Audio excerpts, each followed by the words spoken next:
Hey guys, Aaron Kurtz here, and this video is going to be about moving from fear, moving out of fear. And I want to talk about, this lighting is kind of whack. I think that's going to work though. How to move out of fear. And I like to use the map of consciousness, which is developed by David Hawkins, to sort of help understand this.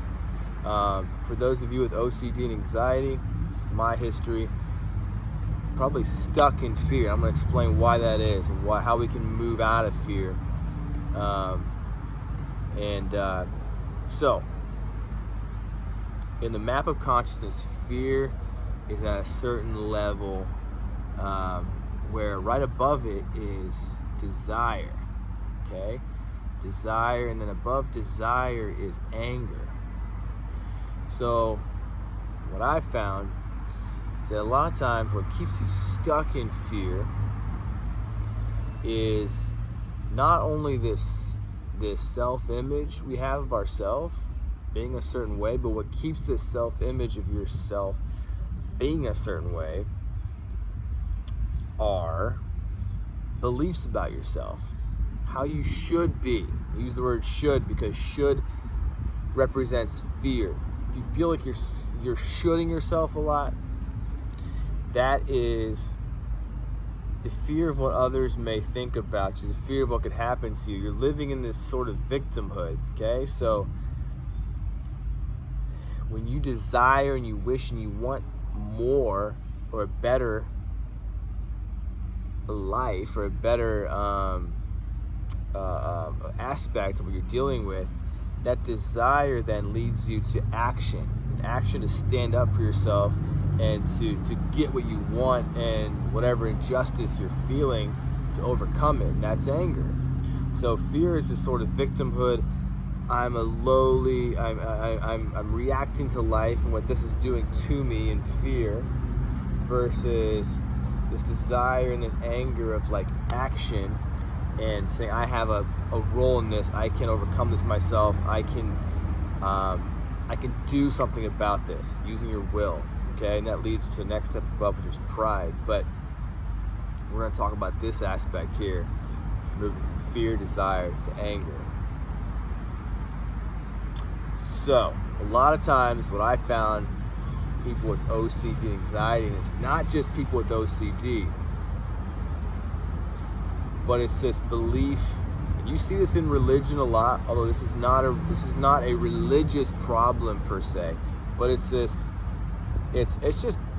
beliefs and ideas about how you should be, what's right and what's wrong. Wanting yourself to be right, and wanting the other people, person, or things to be wrong, and then holding yourself to that standard. And like I said, it's not a religious problem, even though maybe that was my background. It's not a religious problem because humans created religion. We do this with everything else. Everything else that we label as good, bad, right, wrong. We do this with religion, food, and name anything. And also moral religious beliefs. It's just, that's the nature of being human, and using a low level sort of reasoning behind this. But so when there's beliefs about anger and your behavior and how you should be, and you have these beliefs from childhood, usually it will keep you in that state of fear because you don't actually have the capacity, the ability to view yourself as being different.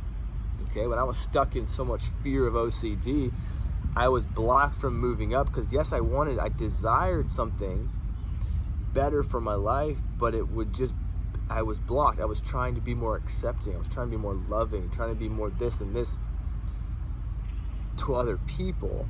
So I was going way above to try to get to this high level of being. But while doing that, I was denying all of that love and acceptance for myself. That would have allowed me to move into desire and anger for my own life, my own wants, and my own needs.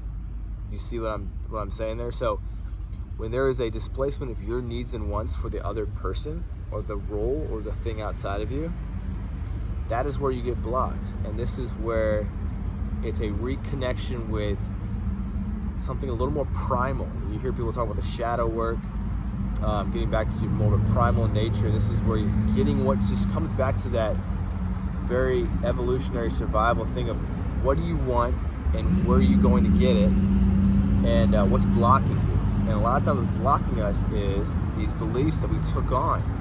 They're not absolute truth. We learn these things. They're different for every person. Depends on the culture, the family you grew up in. And so, I shouldn't be angry. I'm not allowed to have angry thoughts about someone. I'm not allowed to be upset in my mind about people or things, or I shouldn't, just show my displeasure or voice my concern or displeasure to anybody. I shouldn't stand up for myself. I shouldn't want more. I shouldn't be selfish. I shouldn't be all these things. Shouldn't be this. It's bad for me. We learn this at a young age, right? That if we wanted connection with our parents or whoever, we had to be a certain way. Okay, and these are the rules. So we learned that we had to give up our authenticity. We had to give up our desires and our wants, because if we went after them, we were probably, the threat was there that maybe, hey, we wouldn't be connected to them anymore. And so we denied that part of ourselves. So what I'm moving from out of fear is really a connection into the deep inner aspects of what you want, and reconnecting and bringing that out of you, bringing that desire and then anger to stand up for yourself, and in face of whatever injustice or whatever aspect you're fearing in your life, to where you move from victimhood to being an overcomer, and having more power, regaining power. And so I hope this helps somebody out there. Let me know in the comments. And until next time, see you.